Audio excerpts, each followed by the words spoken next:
estamos muy contentos de recibirlos una vez más en el auditorio Jorge Luis Borges de la Biblioteca Nacional.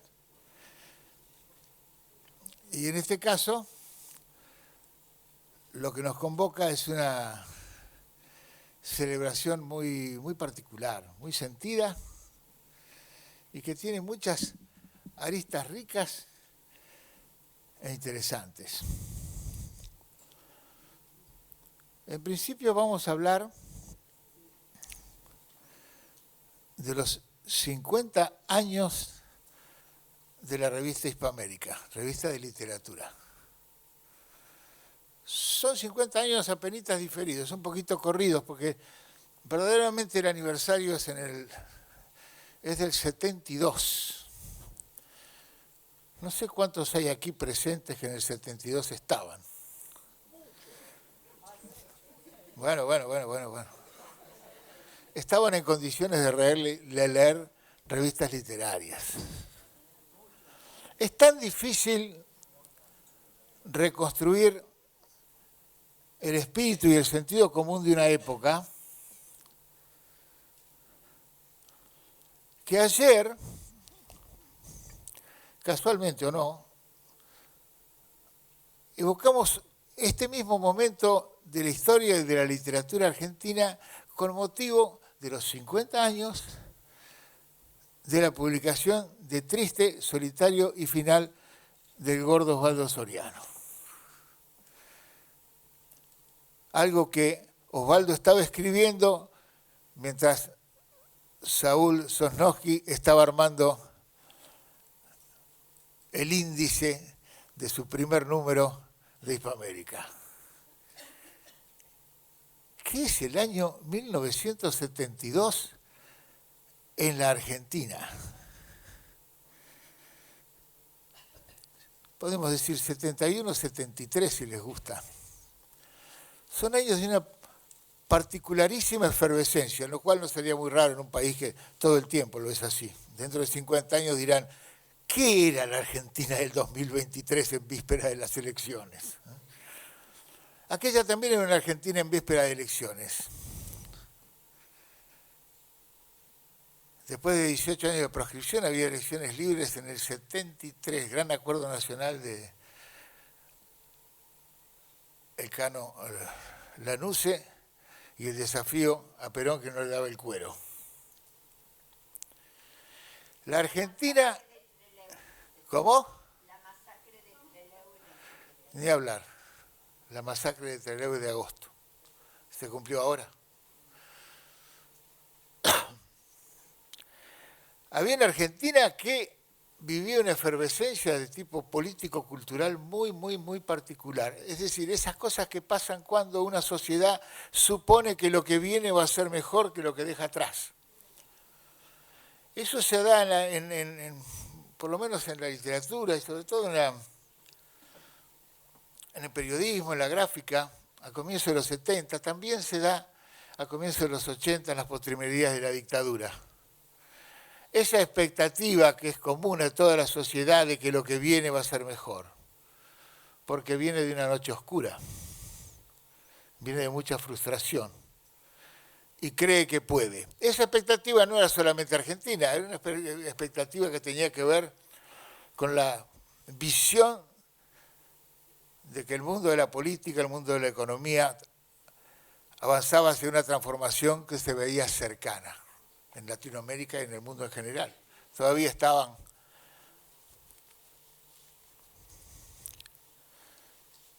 las experiencias insurreccionarias de los 70 allí. Ahí estaba el gobierno de Salvador Allende. Estaba todo presente. Bien. Una revista literaria en el año 72. ¿Qué revistas había en ese momento? ¿Qué leíamos? ¿En qué escribíamos? Escribíamos en los libros, escribíamos en Crisis. Esa era la revista literaria, o Macedonio. Esa era las revistas literarias de ese momento a la cual se sumaba Hispamérica. ¿Quién la hacía? Hay gente que tenía 20 y pico, 30 años. No más que eso.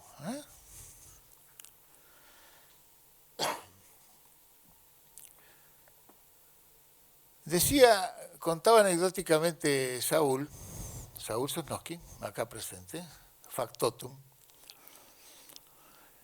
que el nombre Hispamérica elidía un no había no. No se llama Hispanoamérica ni hispanoamericano, se llama Hispamérica.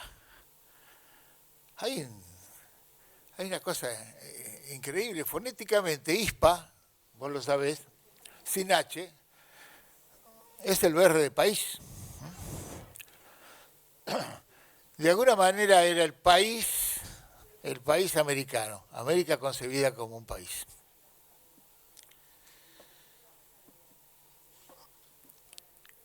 ¿Quién podía pensar que una revista de literatura podía cumplir 50 años? No suele ser lo que suceda. El año pasado, más o menos a esta misma altura del año debe haber sido, ¿no, Saúl? Él andaba por Buenos Aires porque había venido y participado de un ciclo aquí mismo de conferencias sobre Borges e Israel. Aprovechó, pasó por la oficina, charlamos. Yo creo que nos habíamos visto un par de veces, pero no muchas más, en todos estos años. Me entregó la revista anterior a esta, que es la más reciente, no la última. Me enseñó que nunca tenés que decir la última, tenés que decir la más reciente. La que era más reciente entonces, y me dijo, estamos cumpliendo 50 años. Yo digo, no puede ser, ¿cómo vas a cumplir 50 años de revista? Sí, 50 años. Bueno, es fácil hacerla en Maryland, es que ahí hay plata, ¿no? No, se banca sola. Siempre se bancó sola. Y le digo, bueno, entonces celebremos el año que viene, aunque sea en diferido, en el auditorio Jorge Luis Borges. Y aquí estamos para cumplir con esa promesa. Además, este número memorable, esta celebración memorable de Hispamérica de 50 años va acompañada de una edición especial dedicada a una selección de los artículos, de algunos de los tantos artículos publicados sobre Jorge Luis Borges a lo largo de estos 154 números y 50 años de publicación de Hispamérica. ¿Quién realizó esa selección? Esa selección la ha realizado la redacción de Hispamérica junto con el Centro de Estudios e Investigación Jorge Luis Borges de la Biblioteca Nacional, que funciona desde hace 30 años, permanece funcionando allí, en el que es la sede histórica de la Biblioteca Nacional de la calle México, aquella en la cual Borges ejerció la dirección de la Biblioteca Nacional durante 18 años. Esta selección son 250 páginas y más de 25 autores. Es un hermoso ejemplo del criterio y el concepto básico que rige y ha regido desde siempre, marcado por la presencia de su fundador, editor y director, que consiste en una visión amplia,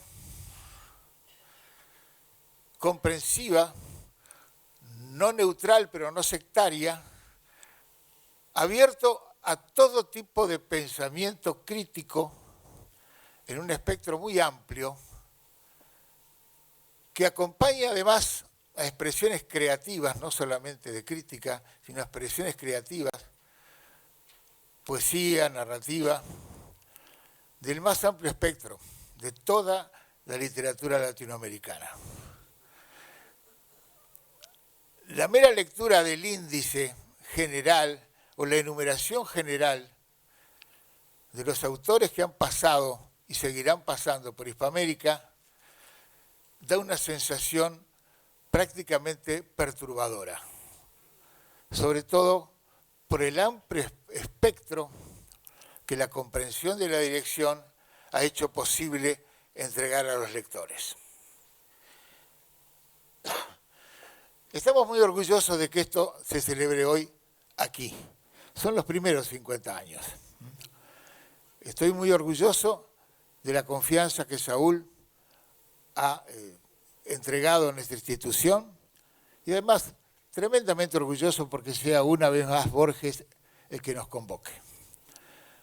Así que espero que este sea solamente el comienzo, la primera celebración de los primeros 50 años de Hispamérica y que los próximos nos encuentren aquí. Muchas gracias. Gracias, Juan. Ya dijo muchas de las cosas que yo iba a decir desde otro lugar, pero los dijo tan bien que no, es imposible mejorarlos. Así que voy a empezar agradeciendo a Juan Sasturain, que tuvo la gentileza de decir, esto lo tenemos que celebrar aquí. Y a la otra gente de la cual voy a hablar un poco más tarde. Hay dos cosas que son ya, digamos, con un toque familiar que quisiera mencionar. Fue en el 97, estuvimos aquí mismo para celebrar los primeros 25 años de la revista. Lo hicimos con un congreso internacional que dio lugar a un libro agotado, pero que estamos viendo cómo reeditar, que se llamaba La cultura de un siglo, América Latina en sus revistas. Y la consigna en ese momento fue, ¿cuáles son las revistas fundamentales que se han producido en América Latina que nos permitan redactar una historia cultural del continente? En esa ocasión, Roxana Patiño, doctorada de la Universidad de Maryland, fue el factotum que organizó esto. Está también aquí Graciela Salto, otra graduada de mi universidad. Y está también Daniela Bulansky, que es la que organizó el buscador que ahora les va a presentar. Y ese es básicamente el único contacto formal y el que me alegra con la universidad donde trabajo. Porque la revista no es una revista universitaria, no es institucional. Es lo que nosotros hemos logrado hacer con literalmente centenares de personas a lo largo de estos años, que nos han apoyado porque querían, porque les pareció que era una linda locura. Y suelo mencionar como una de esas lindas locuras cuando decidimos hacer un concurso de cuentos para celebrar los primeros 5 años de la revista y convocamos a un jurado, digamos que renombrado, que no tenía por qué sumar otro esfuerzo a lo que ya estaban haciendo por todos nosotros desde sus letras. Eran Julio Cortázar, Mario Vargas Llosa y Augusto Roa-Bastos.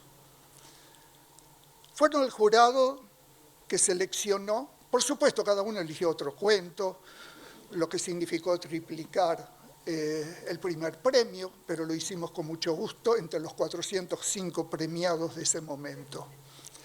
Y ese tipo de apoyo siguió a lo largo de todos estos años. Yo suelo decir que tengo 2 santos. Uno es obviamente Borges. El otro cumpleaños hoy, que es Julio Cortázar. Y yo suelo decir que hay un orden en el universo. Para ciertas cosas un desorden total. No vamos a hablar de eso ahora. Pero hay un orden en el universo.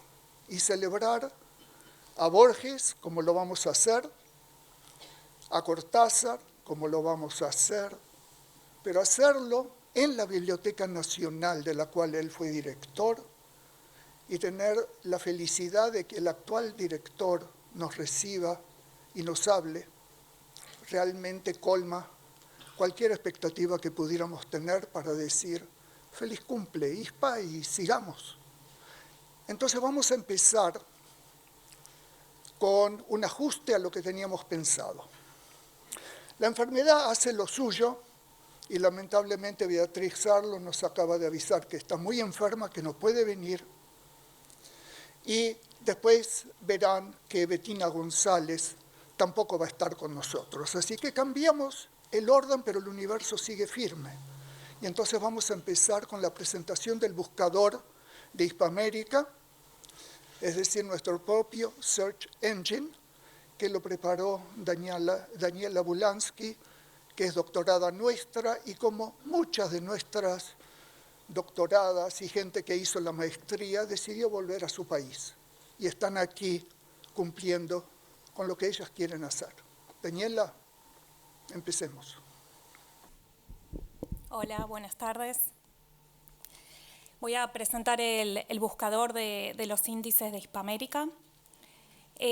Desde su fundación en 1972, Hispamérica ha publicado en sus 154 números 1.055 poemas, 413 textos de ficción, 508 ensayos, 186 entrevistas, 55 recuperaciones, 67 testimonios y 963 reseñas, entre otros. Se han publicado los dossier Pensar en Democracia, Argentina 1983-1993, en 1995, Manuel Puig en 1998, Cono Sur en Imágenes en 2016, Entre Mundos, sobre la presencia judía en las letras iberoamericanas en 2019 y Las Humanidades 1 y 2 en 2020 y 2021. Además, una serie de antologías sobre ficción y poesía argentina, chilena, peruana, uruguaya, colombiana, venezolana, ecuatoriana, mexicana, cubana, nicaragüense y hondureña. Y muy temprano, en la vida de la revista, en 1975, una muestra de la poesía hispanoamericana preparada por Pedro Lastra, que incluía poemas de Gonzalo Rojas, Eliseo Diego, Álvaro Mutis, Ernesto Cardenal, Carlos Germán Belli, Enrique Lin, Juan Gelman, Roberto Fernández Retamar, Oscar Hahn y José Emilio Pacheco. Si bien los títulos y artículos publicados en Hispamérica aparecen en distintos índices y plataformas de revistas digitales, hoy presentamos un buscador propio que permite buscar por títulos, secciones, autores, que se han publicado en la revista y que dan cuenta de la magnitud que supone Hispamérica. El buscador ya está online, es hispamericabuscador.com y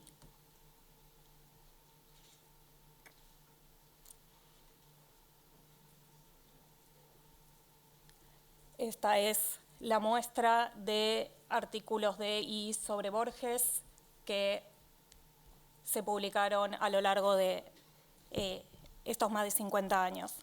Como dice Saúl sobre la idea de una colección completa de la revista, que sigue apareciendo cada 4 meses, este es también un buscador incompleto que hasta el día de hoy tiene 3.707 ítems. Gracias. Cuando estábamos pensando cómo celebrar estos primeros 50, me comuniqué con María Negroni para pedirle que hiciera unos comentarios sobre el paseo por la poesía que hemos tenido hasta ahora. Pero como corresponde, cada uno hace lo que quiere, porque uno puede pedir esas cosas, ¿no? Entonces, vamos a escucharla a María Negroni, después la vamos a escuchar a Roxana, que va a hablar sobre la revista como archivo, y después ya verán lo que viene. Bueno, sí, Saúl tiene razón, lo mío es una completa desobediencia a su pedido. Bueno, es una noche ahí, ¿sí? Es una noche de septiembre de 1985 y yo camino por la avenida Ámsterdam de Nueva York que bordea la Universidad de Columbia buscando un teléfono público. Cuando lo encuentro, marco el número que llevo anotado en un papelito y llamo al único contacto que tengo en los Estados Unidos. Es un número de Maryland. Me atiende Saúl Sosnowski. No recuerdo de qué hablamos. Seguramente le digo que estoy recién llegada, que me siento perdida, que no me gusta este lugar, que no sé qué estoy haciendo aquí. Él me escucha, trata de tranquilizarme, supongo. Después me dice que está organizando en su universidad un encuentro donde estarán los escritores más relevantes de Argentina, tanto los que vivieron adentro del país como los que se exiliaron durante la época de la dictadura. Habrá discusiones, dice, posturas contradictorias, incluso irreconciliables. Insiste en que debo asistir. Me invita. Ya tendremos tiempo de hablar más. Conocí a Saúl Sosnowski brevemente en Buenos Aires en 1980 o por ahí, a raíz de una situación completamente ajena a la literatura. Él necesitaba resolver una cuestión legal relacionada con sus padres y yo lo ayudé. Cuando me preguntó por mis honorarios, le pedí que me regalara algunos números de su revista Hispamérica. Me trajo la colección entera, que aún conservo junto a la Enciclopedia Británica en mi departamento de la calle Viamonte. Creo que ahí se enteró de que yo escribía, al menos fue la primera vez que hablamos de literatura. Saúl no se enteró en ese momento, en cambio, de que durante los años de la dictadura yo había empezado a desangrarme por dentro. La mayoría de mis amigos habían perdido. Estaban presos, los más afortunados, desaparecidos o se habían marchado al exilio. En el año 77 perdí el trabajo y tuve que volver como hija pródiga a pedir ayuda a mi padre. Buscar trabajo en otro sitio hubiera sido suicida para alguien que, como yo, se había quedado sin documentos en una redada policial. Siempre aprecié que mi padre me ofreciera un lugar en su estudio jurídico, sin reprochar el portazo que pocos años antes yo había pegado al irme de la casa familiar. Pero eso no me impedía ver en ese mismo gesto la magnitud del fracaso de los proyectos políticos que habíamos impulsado los jóvenes y de la tragedia que se había desencadenado en el país. Me sentía desconcertada y ni siquiera haber sobrevivido hasta entonces o tener una beba hermosa que acababa de nacer lograban dar sentido a mi vida. Una amiga que me había quedado de antes de la militancia me recordó que me gustaba escribir. Tenía razón. Incluso en la facultad, en medio de las tareas políticas, tenía un cuaderno donde garabateaba algo parecido a poemas que no mostraba a nadie. Por entonces pensaba que el individuo es nada, el pueblo todo, y que sus necesidades tenían prioridad. También pensaba que el pueblo nunca se equivoca.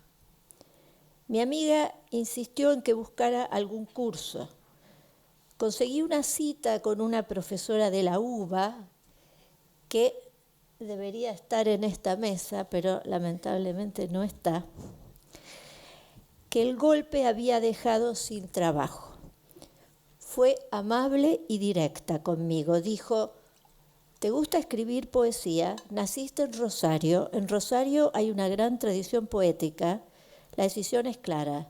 No son mis clases lo que necesitas, sino un taller literario. Mi acercamiento a la escritura fue, como se ve, desfasado y tardío. Antes de la dictadura militaba. No estudié letras ni frecuenté jamás el bar La Paz. Durante la dictadura no tenía contacto con nadie. Y cuando las cosas empezaron a abrirse a principios de los 80, tampoco me acerqué a averiguar qué pasaba con los poetas. Más tarde tampoco formé parte de ningún grupo, no integré el consejo de ninguna revista, no tuve amigos del ambiente, ni siquiera concurría a los ciclos de poesía. Podría decirse que no conocía a nadie, que nunca me sentí identificada con los poetas de mi generación. Y eso continuó porque a la semana exacta de publicar mi primer libro, me fui a vivir a otro país donde permanecí durante 25 años. Asistí a aquel encuentro en Maryland que se llamó Represión y Reconstrucción de una Cultura, el caso argentino, como una estudiante de doctorado recién llegada, anónima y tímida. Allí estaban, entre otros, Bayer, Feynman, Gregorich, Alperindongui, Hecker, Gittrick, Kovatlov, Laforgue, Eloy Martínez, Rosichner, Sarlo, Steiff y Solari Irigoyen. Los debates y las discusiones estéticas y políticas, los reproches que se intercambiaban unos y otros fueron, como lo había augurado Saúl, fuertísimos. Pero yo volví a mi casa extrañamente feliz. Por primera vez constataba que la literatura argentina tenía existencia y resonaba en otros espacios geográficos y culturales, y que esos espacios dialogaban entre sí e incluso modificaban lo que se pensaba y producía adentro del país. Con el tiempo, esa constatación llevó a otras. Comprobé muy pronto que, viviendo en Estados Unidos, paradójicamente, tenía mayor acceso, y no solo gracias a las bibliotecas, a la literatura escrita en América Latina. La existencia de una revista como Hispamérica, que ha publicado ininterrumpidamente 3 números anuales desde el 72 hasta hoy, es una prueba. Son 50 años de una revista que no ha dejado de actuar como nexo de diálogo y difusión de las escrituras del continente. Para ceñirme solo a la poesía, sería hacer una lista gigante, ¿no? Pero tenemos desde Claribel Alegría en El Salvador, Gioconda Belli Cardenal en Nicaragua, Solo Guren, Watanabe Cisneros en Perú, Alonso, Vélez y Hellman, Molina, Juarros, Orozco, Perlonger, Pizarnik, Spumber, Tenon, Bustos, Biagioni en Argentina, Bracho, Pacheco, Huerta, Herwitz, Moscona en México, Eliseo Diego y Coser de Cuba, Pantin de Venezuela, Jaramillo y Mutis de Colombia, Echavarren, Vitales, Circe Maya, Peri Rossi en Uruguay, Rojas, Sontex, Zurita, Lin, Chile y así.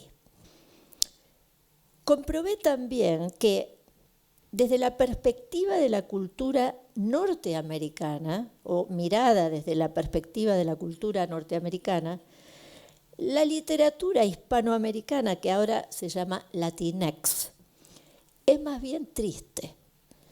Escribí profusamente sobre el tema en mi libro Ciudad Gótica. Dije ahí, en el plano literario, los escritores latinos, entre comillas, están condenados a un deber ser implícito y férreo, retener en sí el candor, la pureza, la ignorancia.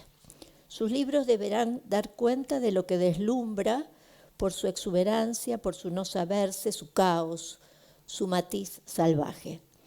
He asistido a lecturas de poesía donde el eventual poeta, a la sazón una sudamericana, vestida estilo chamán, iniciaba su espectáculo en un loft alumbrado por velas, con rezos en quechua o algún otro idioma que no entendí, y unas piedras haciendo ruido en las manos. faltaban las plumas. De más está comentar la fascinación del auditorio. Haberse llegado a una lectura de poesía latinoamericana en pleno East Village, donde el ciudadano más civilizado era un punk con los pelos anaranjados, merecía cuanto menos esta compensación, este reencuentro con las fuentes, la naturaleza, Dios o cualquier otra cosa trascendente. Borges, ya que lo tenemos aquí, habría encontrado en la escena una anécdota infinita. No hay que darle demasiadas vueltas. Algo anda mal cuando, haciendo alarde de difundir cultura latinoamericana, se editan y promocionan antologías donde es casi imposible rescatar una sola página de valor, cuando la condena es a dejarse seducir por la propia imagen estereotipada, cuando el deber es practicar una transparencia temática y formal, que no significa otra cosa que alentar la orfandad intelectual, el descuido de los problemas del estilo, el abandono liso y llano de cualquier tensión del pensamiento. No hay desde esta perspectiva el menor asidero para las teorías optimistas de quienes ven en la presencia de lo hispano en Estados Unidos un signo de su fortaleza como contracultura. Me temo que mientras persistan estos síntomas, pocas expectativas puedan cifrarse allí, al menos hasta que América Latina gane lo único que no se le concede, el derecho a participar de igual a igual en la discusión estética. Cambio la perspectiva y miro por un instante la situación que impera en las aulas argentinas. Noto una tendencia a la endogamia y la preferencia no solo o ni siquiera hacia la literatura argentina, sino hacia lo que se escribe hoy, actualmente, en Buenos Aires. El desconocimiento de la poesía escrita en otros países latinoamericanos resulta pasmosa. Cuando le comenté a Luis Chitarroni hace poco tiempo que mis estudiantes no leían a Juan Gelman, me respondió: te tengo malas noticias, tampoco leen a Saer, creo que algunos ni siquiera saben quién fue. La literatura siempre me ha parecido, además de tantas otras cosas, una manera peculiar de infringir la dirección convencional de las cosas y de permitir diálogos que tal vez en otros planos serían impensables. En hace un año en Marienbad, por ejemplo, Resnais y Rob Grillet llevaron al cine en clave barroca una posible versión de La invención de Morel. También los hermanos Quay se inspiraron en la claustrofobia de Bioy para su film El afinador de terremotos. Y Antonioni releyó Las babas del diablo de Cortázar, duplicando la apuesta existencial de este en su film Blow Up. Celebro entonces todas estas iniciativas que pueden hacer llegar los textos a sitios y culturas diferentes con formas inesperadas. Hay una riqueza escondida en la difusión de estéticas plurales. También hay mucho que aprender por afuera de lo consabido del medio propio. Felices 50 años, Hispamérica.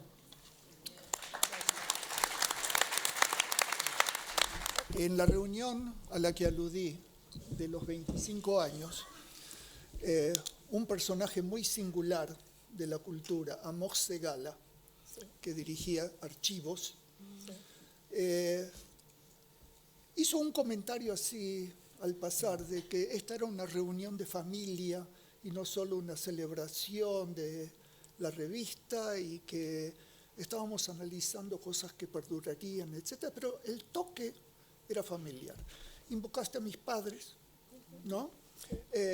Bueno, ellos son los que me ayudaron desde el comienzo, los que se iba cuando la revista se imprimía aquí, se imprimió durante los primeros 22 números y de pronto es posible que vuelva a imprimirse aquí también.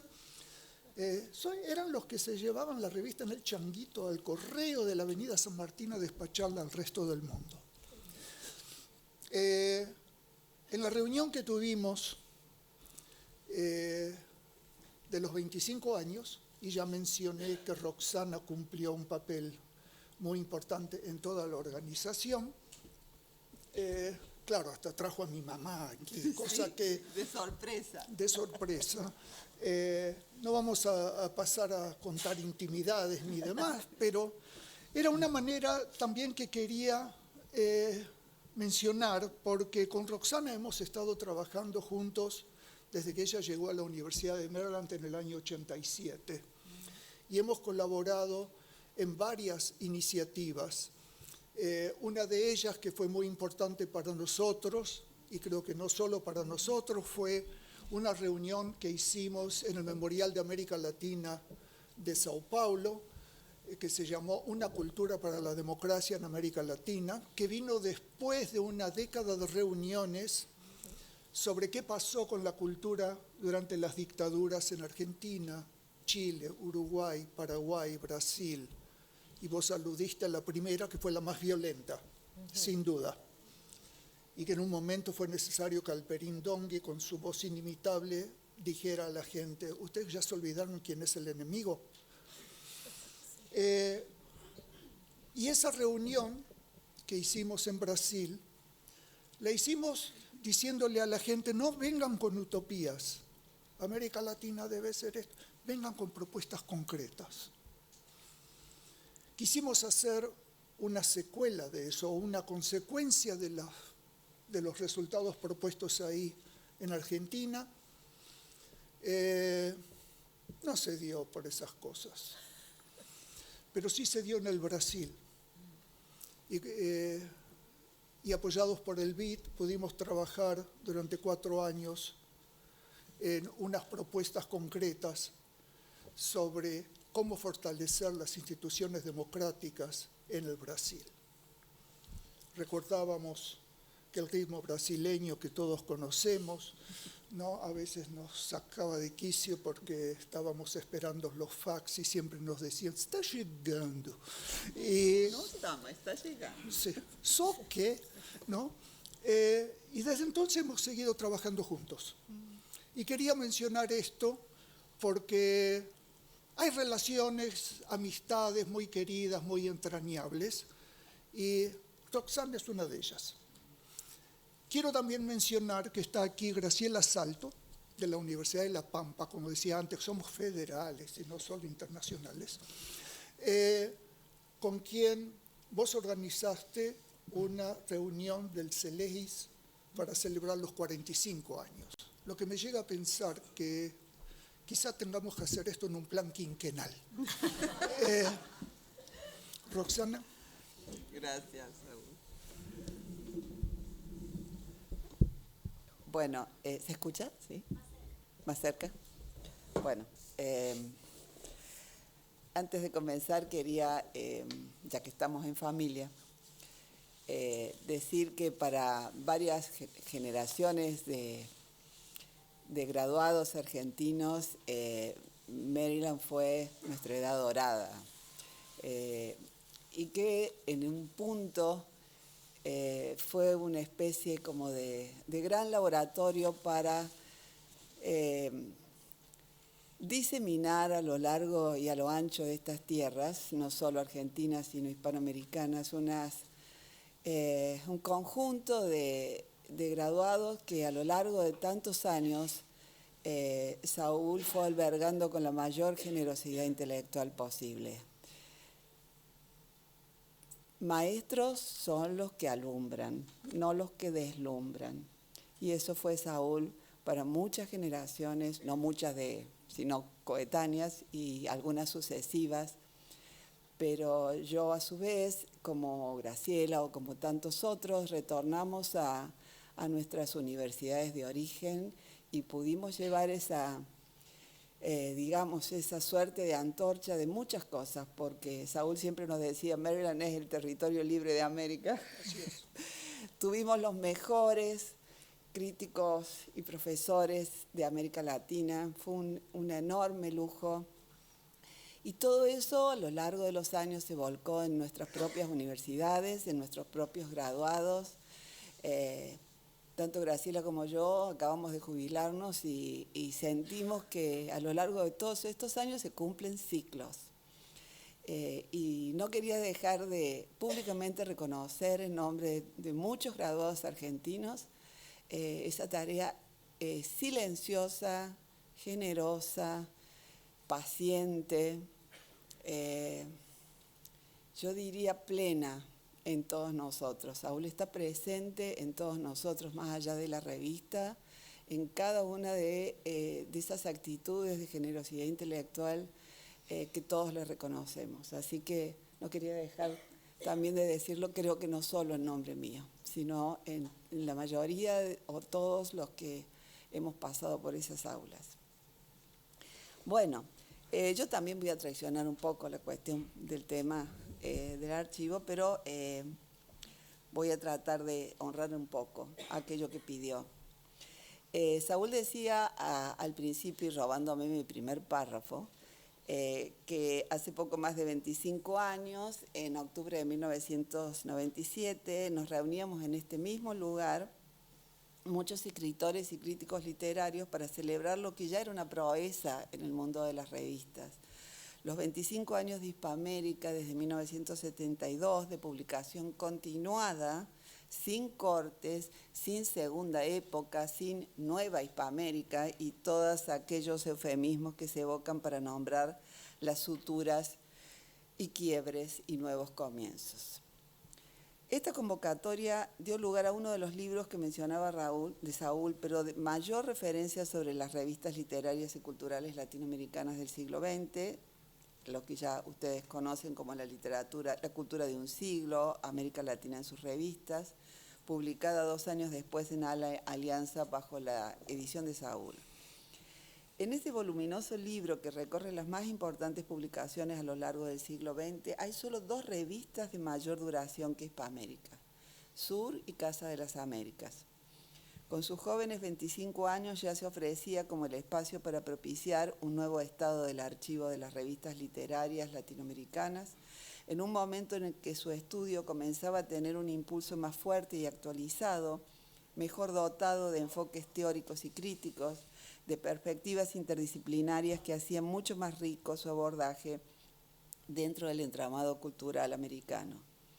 Y de hecho lo fue, porque en este campo de estudios la conformación de ese corpus de revistas fue eficaz en la medida en que además aportaba valor a una zona de textualidades heterogéneas que hasta el momento habían sido consideradas más como una plataforma de una estética, de un movimiento o generación, que como el riquísimo espacio de cruce y ensayo de ideologías culturales y producciones literarias e intelectuales en una suerte de estado de latencia en su tensionado vínculo con la cultura libresca.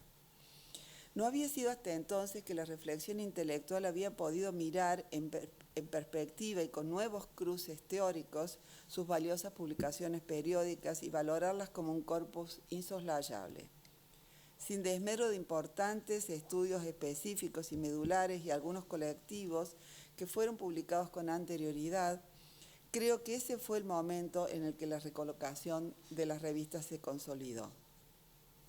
Para entonces, la reflexión sobre el archivo apenas estaba diseminándose a partir del reciente ensayo de Derrida, Mal de Archivos, del 95, sin olvidar las puertas abiertas que Foucault, que fue el primero en poner en juego esta noción del pensamiento, había ofrecido.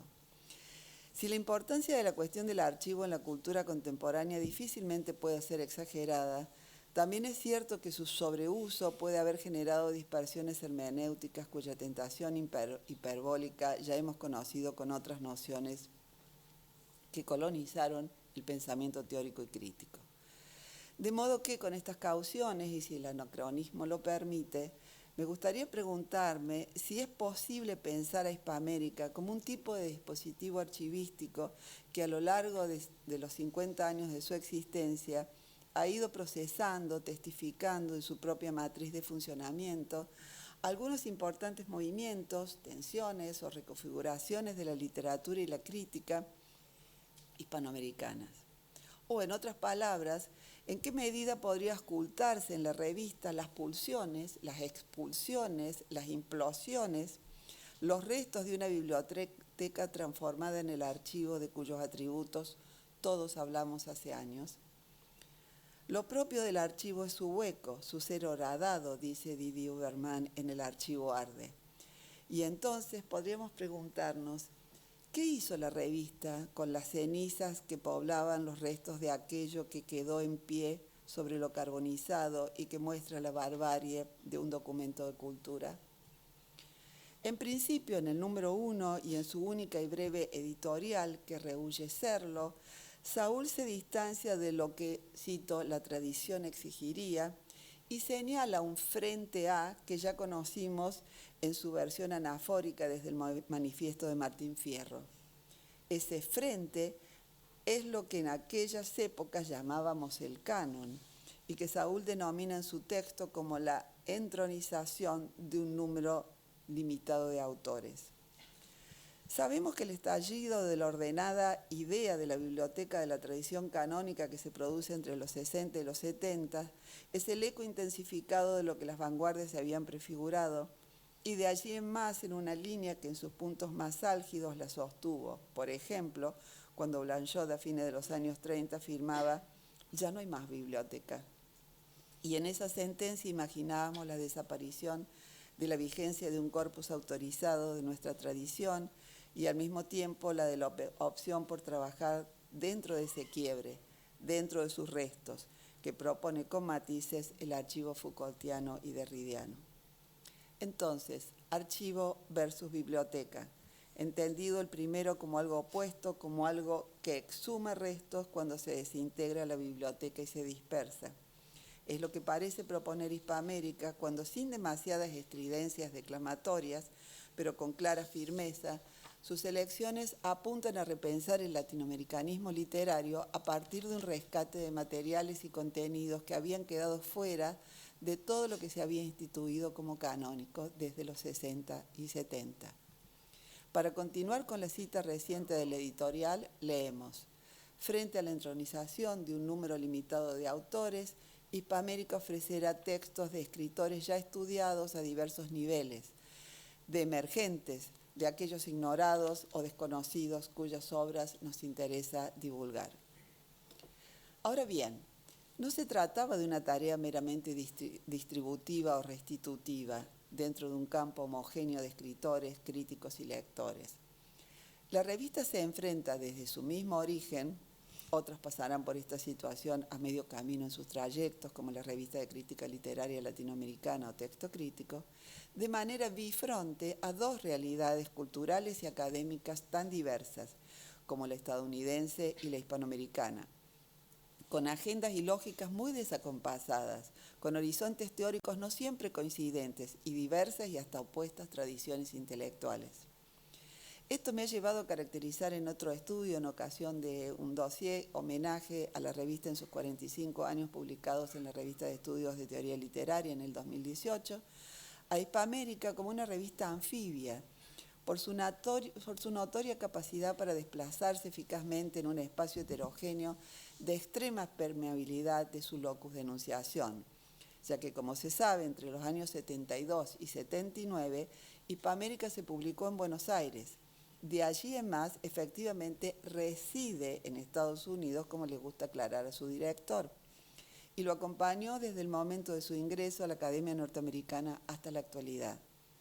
Sin embargo, y a diferencia de las revistas de literatura y crítica latinoamericana en Estados Unidos, la revista de Saúl vive, como también le gusta decir, en América Latina. Esto es, desde el primer número, bucea pulsando sus sonidos internos, no siempre captados por el sonar del latinoamericanismo académico norteamericano de entonces y de ahora. Por esta flexión particular, me parece, una de las estrategias de la revista ha sido desarmar la biblioteca de ambos espacios y organizar una zona discursiva sin tabiques bajo una política de archivo que propicia una desestabilización de lo canónico como lógica de ordenamiento y ensamblaje de un nuevo campo literario y crítico, en el cruce tensionado entre la ebullición y consolidación en América Latina, por un lado, y la puja por su instalación en la agenda académica de Estados Unidos, por el otro. Se trata de dos movimientos de ubicación y estrategias muy diferentes. Si pensamos la revista desde la perspectiva de su colocación dentro de la literatura y la crítica latinoamericanas, podríamos decir que se trata de una publicación que, nacida en el momento más álgido de la crisis, modernización y reformulación del pensamiento crítico de la literatura latinoamericana, ha sabido captar a lo largo del tiempo la gran mayoría de las tendencias críticas sin caer en el posicionamiento restrictivo de las llamadas comunidades teóricas diferentes entre sí, o por el contrario, en el hibridismo que evita toda colocación dentro del pensamiento crítico que estudia esta literatura. En el encabalgamiento de estas tensiones, la revista, más que protagonizar los debates, los alberga y los pone en escena, habla a través de su sistema de selecciones más renovadoras, da protagonismo al crítico y a su propuesta y permite el del lector abriendo el repertorio literario, crítico y teórico. Adriano Rodríguez Pérsico, en el mismo dossier, analiza medulosamente el número 1 de Hispamérica y encuentra en él la prefiguración de esa compleja amplitud que de ningún modo se configura como un espacio neutro, pero que la mantiene a resguardo de los extremos coyunturales y que signará su trayectoria futura con los matices de cada época que transitó. Desde la perspectiva de la colocación de la revista dentro del orbe de los estudios hispanoamericanos en Estados Unidos, la torsión es otra.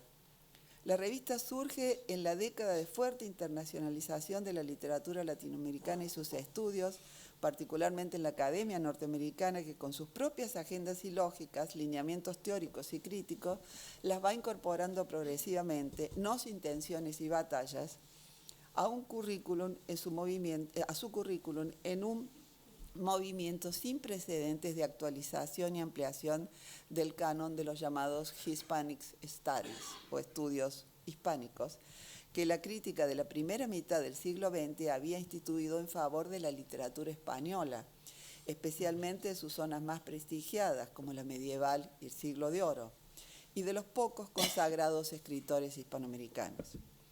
Andrés Avellaneda, en el libro que hemos mencionado al principio, sostiene que por la cantidad y el volumen de sus aportes, por la ampliación de su base institucional y de nuevos programas y profesores, Estados Unidos es el espacio académico extranjero que más relevancia tuvo en esa expansión. Hispamérica surge como pionera en un marco de revistas coetáneas y posteriores que darán sustento a esa expansión. La revista iberoamericana desde la Universidad de Pittsburgh, una de las principales publicaciones académicas sobre nuestra literatura desde mediados de los años 50, y que seguramente todos conocemos aquí, apenas estaba tratando de registrar tibiamente este fenómeno a principios de los 70, cuando Saúl comenzó con su revista. No puede soslayarse tampoco el marco de la Guerra Fría. Tanto los sectores más progresistas de la academia e instituciones norteamericanas como los más conservadores focalizaban por diversas y opuestas razones una mirada estratégica en la nueva producción literaria hispanoamericana.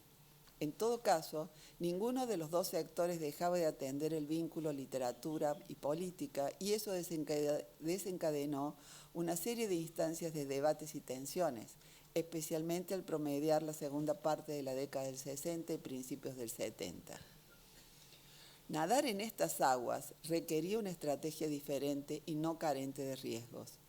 Tal vez por eso, Hispamérica rehuyó desde el principio transformarse en una revista institucional, es decir, afiliada a una universidad y sus prescripciones, con el extenso armado de todo tipo de comités y subvención asegurada. Eligió permanecer como una revista independiente que no posee ni siquiera en su título rasgos que asuman la flexión académica. Se llama simplemente Hispamérica, Revista de Literatura. La creación y la crítica no sintonizaban tan armoniosamente en aquellos años. O ser una revista de discusión y literatura comprometida, una revista cultural a la latinoamericana de los 70, o ser una revista de estudio a la norteamericana. En el cruce de ambos procesos navegó la revista. Pablo Roca, en su agudo trabajo publicado en el dossier mencionado sobre el desafío de los comienzos Hispamérica en el cruce de caminos, afirma que, y lo cito, Hispamérica fue uno de los primeros experimentos y en el presente uno de los pocos que trató de equilibrar los dos pesos y las dos medidas. Aumentó las dosis de tratamiento formal para los textos críticos a favor de lo contemporáneo o lo moderno, como era habitual en las revistas literarias y el pensamiento de los años pasados. Reservó hasta hoy un espacio para ficción y poesía que, sin sustraerse al debate político, si acaso pudo injertarlo en los textos mismos. Fin de la cita. De igual modo, se puede ubicar Hispamérica con esta impronta original en un marco mayor de revistas que surgen entre principios y mediados de los 70 provenientes de la academia tanto latinoamericana como norteamericana, así como de formaciones independientes e instituciones estatales. Se trata, como muchos autores han demostrado, del momento de mayor surgimiento de revistas literarias, culturales y de crítica académica e intelectual más importante del siglo XX. Avellaneda destaca que en los últimos años del siglo XX en Estados Unidos, y lo cito, se agregan 22 publicaciones, generalmente universitarias, dedicadas a lo latinoamericano y especialmente total o parcialmente en cultura y literatura. 2 en la década del 60, 11 en la década del 70, 8 en la década del 80, 1 en lo que va de la década del 90. Son las revistas con las que se vinculará Hispamérica desde el orbe académico estadounidense, a las que se agregan las revistas latinoamericanas, propiciando un diálogo intenso. Entre mediados de los 70 y mediados de los 80 se publican Problemas de Literatura, Chile, 1972, dirigido por Nelson Osorio. Revista de Crítica Literaria Latinoamericana, Perú, 73, dirigida por Antonio Cornejo Polar. Escritura, Venezuela, 75, dirigida por Ángel Rama. Texto Crítico, México, 1975, dirigida por Jorge Ruffinelli. Dispositio, Estados Unidos, 76, dirigida por Walter Mignolo. Lexis, Lima, 77, dirigida por Susana Reis. Ideologies and Literatures, Estados Unidos, 77, dirigida por Hernán Vidal. Y Punto de Vista, Argentina, 78, dirigida por Beatriz Arlo, que si bien no es una revista orientada a los estudios latinoamericanos, tuvo una importancia fundamental en el replanteo de sus horizontes teóricos. Se trata de un conjunto de publicaciones propiciadas por críticos que hasta el momento, si bien estaban desarrollando individualmente su trabajo intelectual, por primera vez colocan de manera colectiva el tema del estado de la crítica literaria latinoamericana en la agenda del momento. Y al tiempo que debaten cómo construir el valor de su discurso, crean los espacios de circulación para su despliegue. Hispamérica es parte integrante de esta constelación, aunque con la salvedad de que no se constituye como propulsora o portavoz de ninguna tendencia teórica crítica específica. Hemos hablado de esta amplitud unos párrafos antes. Podría afirmarse que el movimiento diferenciador de la revista es marcar el escenario de la modernización crítica, particularmente a través del distanciamiento de las fórmulas que por mucho tiempo sostuvieron los estudios literarios hispanoamericanos desde la vertiente de la estilística, y abrir el escenario de la coexistencia en la tensión que por esos años tenían las nuevas tendencias críticas vinculadas al formalismo y al enfoque sociohistórico. La crítica en Hispanoamérica crea un parteaguas con la anterior. Fuerte basamento en la modernización, pero también ruptura con los autores que prioriza o que cruza y entrama con los consagrados. Por ejemplo, en el número 1, la recuperación de Macedonio Fernández se da sobre la base de una concepción crítica moderna que lo actualiza, y conviven Bioy Casares con Bernardo Verbitsky, Libertela y Viñas, es decir, la literatura experimental y la realista. En el número 2 comparten la escena de experimentación de Aldo Pellegrini y el regionalismo transculturado de Roa Bastos. En el número 3, Anderson Inver y Oscar Collazos, y los ejemplos seguirían así sin muchas alteraciones hasta la actualidad. A eso se añade una política de exhumación que integra materiales expuestos a la pérdida, sobre todo porque en su momento no entraron dentro de la ley de consignación que demarcaba lo archivable.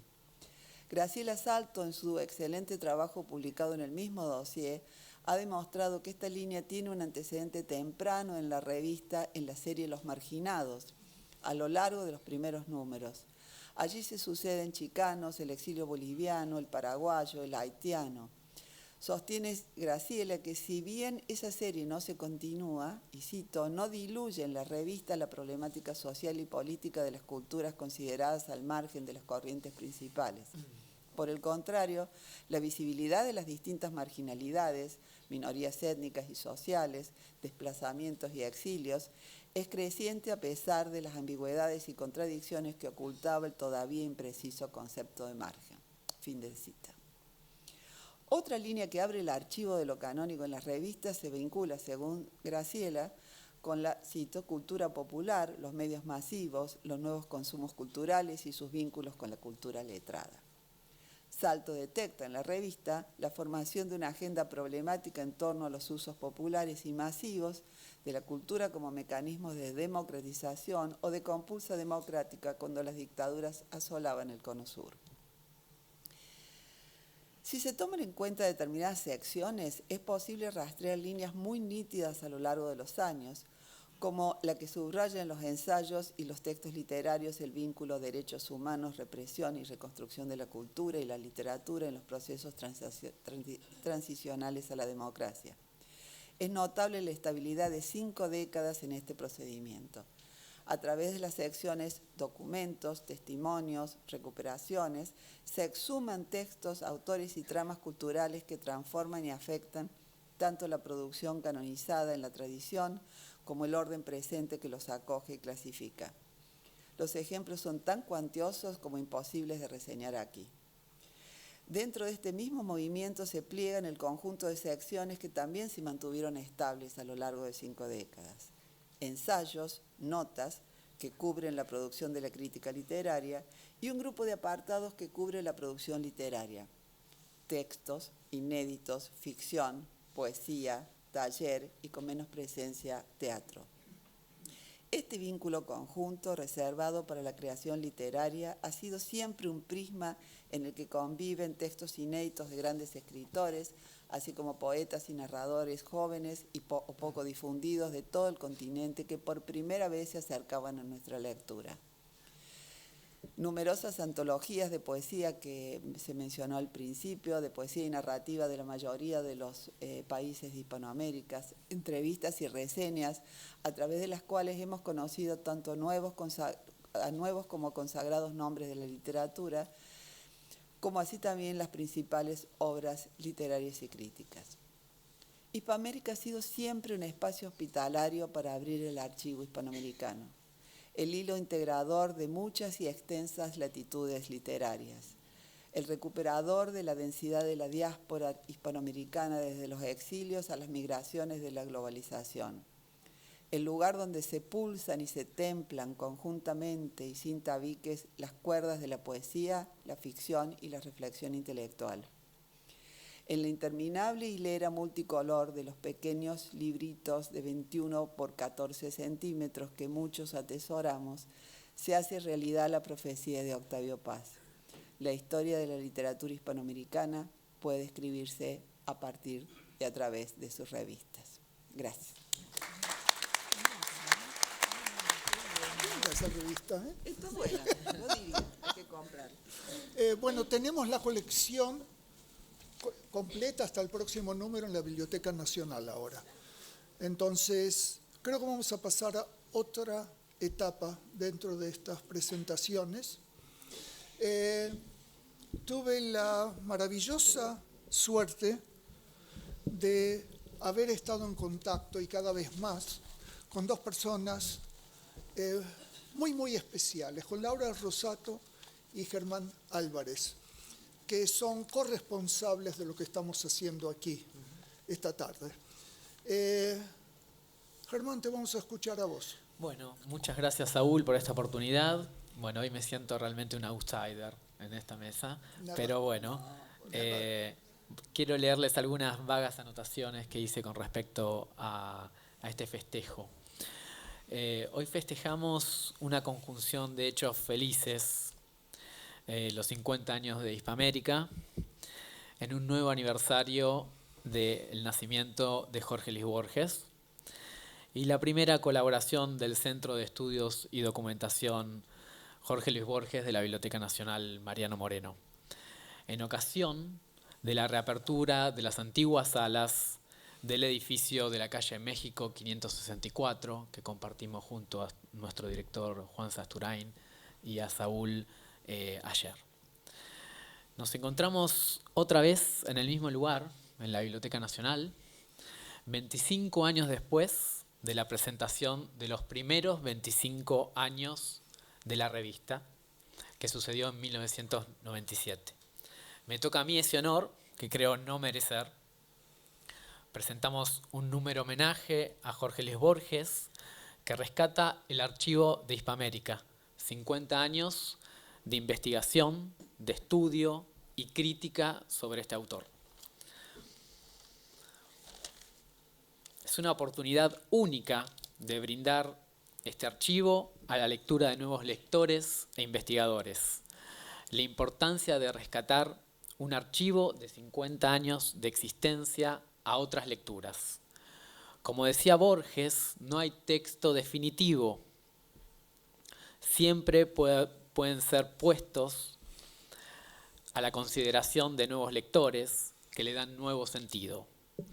Hablar de Hispamérica solo tiene parangón en proyectos editoriales como la renombrada revista Sur. Y este número, humildemente, quiero relacionarlo con el homenaje, el primer homenaje que le rinde la revista Learn a Borges. Está en esa línea, me parece. Este número compila ensayos y artículos de todo el espectro de los estudios borgianos. Rose Corral, Mario Golubov, Aníbal Yarkovsky, Blas Matamoro, Annick Louis, Jorge Schwartz, Mariela Blanco, Graciela Montaldo, Martín Adis, entre otros muchos. Rescato de este número especial, entre todos estos trabajos maravillosos, la entrevista de Saúl Sonowski a Borges de agosto de 1974. Es de las pocas personas que se le pueden decir, como en la poesía de Browning, "Have you seen Shirley Plain?", ¿no? Ha visto a Borges y lo ha entrevistado. En esa entrevista muy particular, Borges responde mitad en castellano a las preguntas de Saúl y naturalmente, ¿sí?, invariablemente, la otra mitad en inglés, curiosamente. Me llamó mucho la atención eso. Allí nos habla, en toda esta entrevista interesantísima que está incluida en este número, que se las recomiendo que lean, allí nos habla de la génesis del Libro de Arena de 1975. Un libro que está muy relacionado con las antiguas salas de la calle México 564, ya que Borges estuvo allí durante 18 años y en 1973 abandona con mucho pesar la dirección de la Biblioteca Nacional. Yo considero que ese libro, el Libro de Arena, es un homenaje de despedida, un homenaje y una despedida de Borges a la institución que deja con pesar. Allí leemos que ese libro se iba a llamar Libro de la Arena y discuten con Borges cuál de los dos títulos era el más adecuado. Para mí es muy interesante este tipo de hallazgos que se pueden encontrar en estas entrevistas. Y quiero terminar muy brevemente con algo con lo que concluye la entrevista a Borges, a una pregunta de Saúl. Y dice, ¿nos acordaríamos tanto del doctor Johnson? Samuel Johnson, ¿verdad? El del Dictionary Johnson, ¿no? Si no fuera por Boswell, que era su secretario, ¿no? James Boswell. Y dice, probablemente no, para nada. En ese sentido del testimonio, pienso que Hispamérica hoy colabora con la figura de Jorge Luis Borges a través del rescate de todos estos testimonios. Bueno, muchas gracias. Gracias, Germán. Todos ustedes van a recibir este número aniversario que hemos preparado. Es un regalo de cumpleaños. ¿Cómo se estila?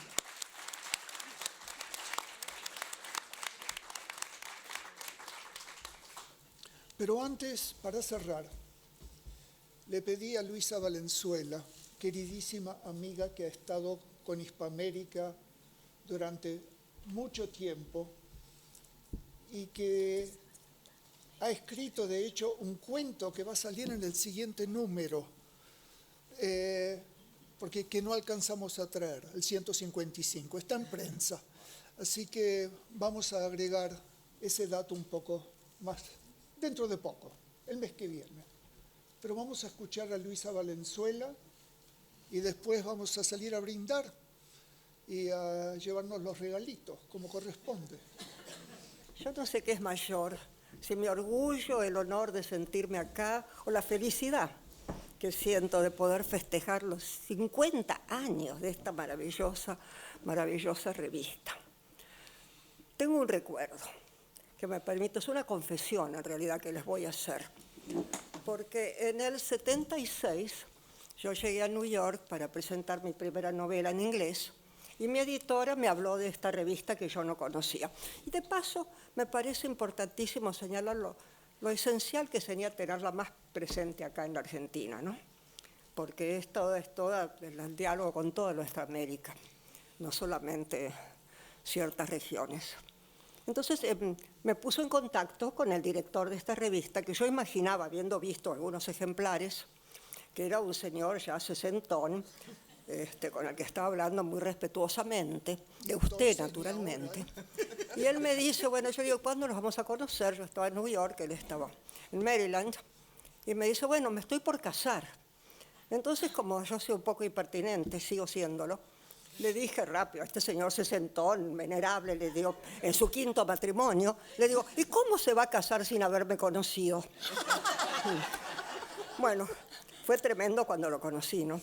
Qué bochorno, este tipo tan joven, haciendo esta revista tan joven, pero también tan madura. Tan maduro todo, y que continuó con esa lozanía de aquella época, la revista, y él un poquito menos, quizá, pero la revista totalmente, y acá estamos todos celebrando este milagro, este gran milagro, que es el número 155, que ya está por aparecer, de esta revista literaria, extraordinaria revista libro, como se decía antes, y tengo el honor de haber figurado ya en el número 15, así que lo único que tienen que hacer es agregarle un 5 más y acá estamos. Entonces yo ahora que lo que voy a hacer en lugar de contarles todo, sin embargo quiero señalar la capacidad novelística que reveló Saúl hace pocos años, ¿no? Dándonos unas novelas entrañables, un par de novelas entrañables. Pero yo entonces lo que voy a hacer para competir con él un poco, les voy a leer el cuento que aparecerá en el número 155, debidamente abreviado, por cierto, el cuento que aparecerá en el número 155 en homenaje a Hispamérica, y que tiene un título que realmente le incluye, aunque el cuento va para otro lado. Lugar de encuentro. ¡Ay, Dios, qué angustia, qué angustia! Lo ideal sería pedirle a mi autora que me escriba la carta, pero mientras me escribía décadas atrás, ella estaba en París. ¿Y ahora dónde andará? ¿Por dónde andará? Los espacios y los tiempos se cruzan. Mi autora trabajará años después muy cerca de mi propia zona de acción, pero yo sigo siendo la de antes y de siempre, aunque mi marca no sea temporal. Tiene una fecha algo ambigua, pero fecha al fin, década de 1940. Como buen personaje de ficción que soy, perduro a mi pesar, estancada en el no tiempo de un trozo de mi historia narrado por otra. Mal narrado, si vamos al caso, porque me dejó como boqueando, es un decir, en la ambigüedad de un final que ella da por salvador, pero pocos lo entienden así. De todas maneras, me salvé al proferir la frase inesperada. Hay que sonreír. Le espeté a mi maldito marido, hay que sonreír como el espejo de su vieja culminación. El desconcierto detuvo al tipo navaja en ristre. Me dio tiempo para poner pies en polvorosa y por primera vez en mi vida, en camisón y descalza, llegué al tan alegrado mar que estaba a un paso. Pero era noche cerrada y me rescató un pescador metiéndome en su barca. Así, al asomar el día, pude conocer la costa vista desde el mar y no la inversa.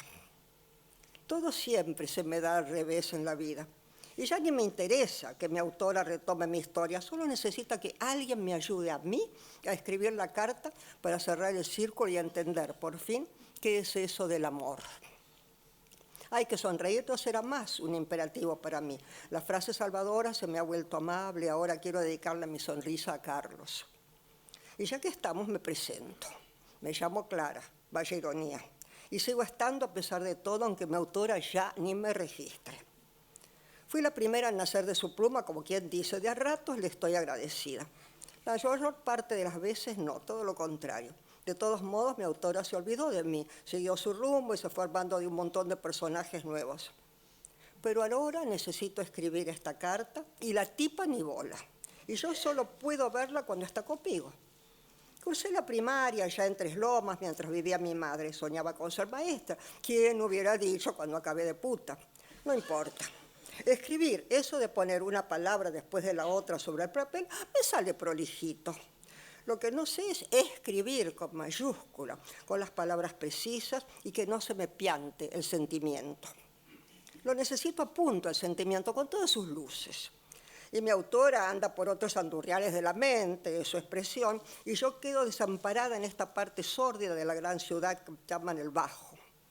Zona de putas como yo, de cafiolos, que son lo peor, hervidero de maleantes de todo color y laya bajo la recoba. Este es mi tiempo, este es mi lugar que habrá de ir cambiando con el correr del tiempo, pero yo, ¿qué se le va a hacer? Soy un satélite fijo, orbito siempre sobre el mismo punto.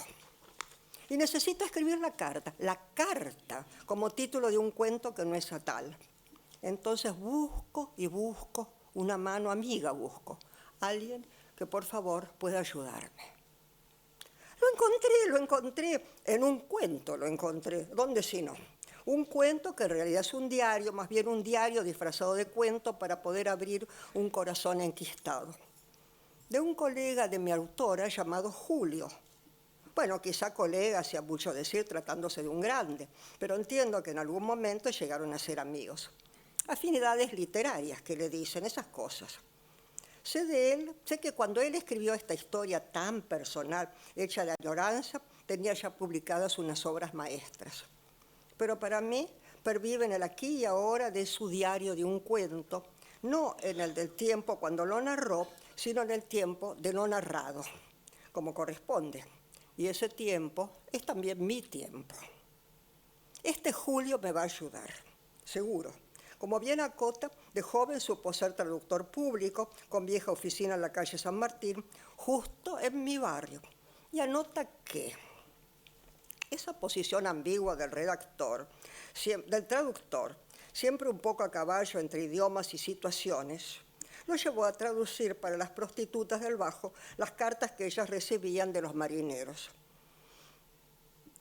Todo a un paso de donde fluctúo yo, a pocas cuadras del puerto. Y ahora iré a esa opaca oficina de la calle Corrientes, esto ya me he trabucado,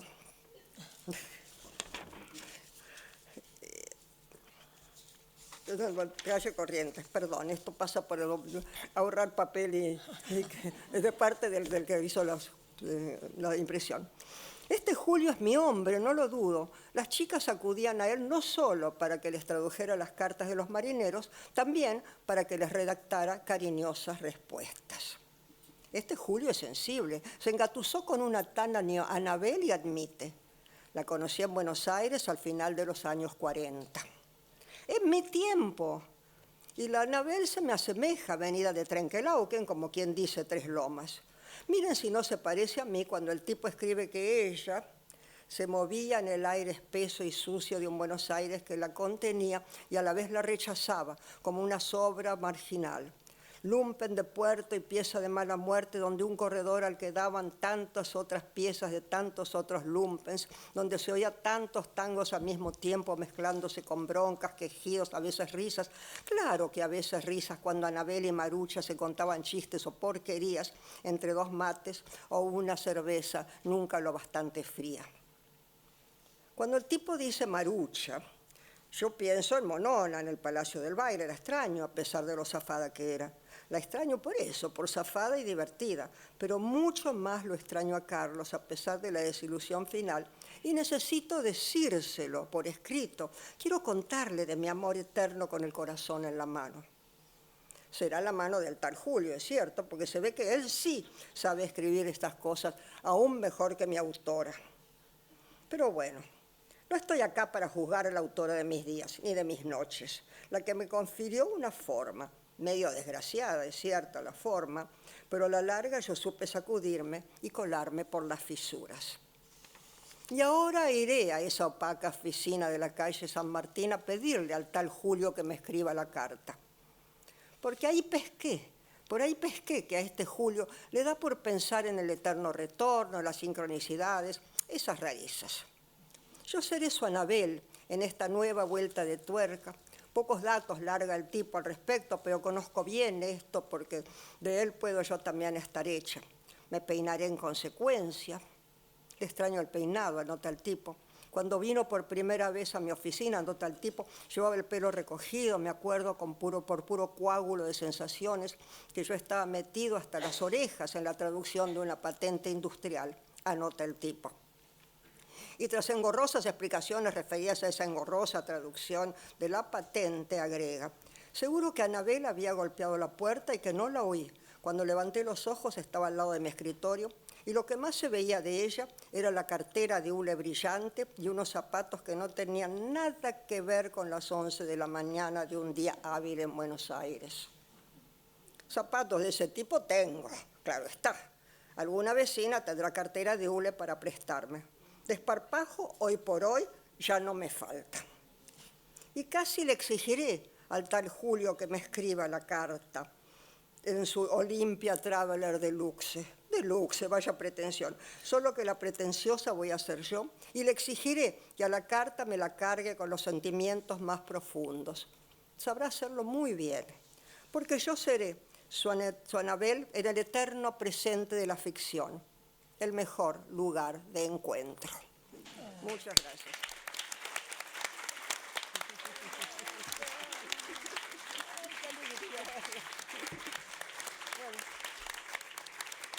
Una cosa quiero desear ahora a Hispamérica y a su gran creador, promotor, instigador, todo. Many happy returns of the day. Muchos felices retornos de este día. Yo tenía que hablar en el cierre, pero es una apertura en realidad de todo lo que va a venir después. Muchas gracias.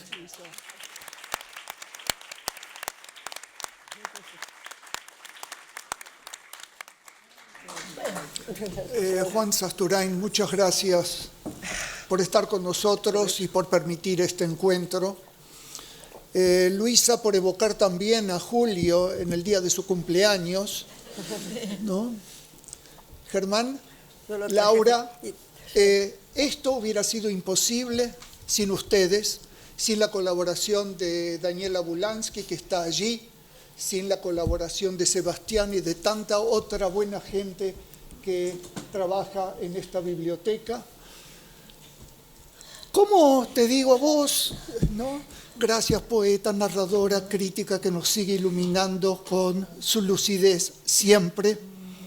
Tu amistad, Roxana, el magisterio que has impartido siempre y lo que seguimos haciendo. Sí. A todos ustedes, muchísimas gracias por estar con nosotros. Hay letra y vino, que es una muy buena combinación.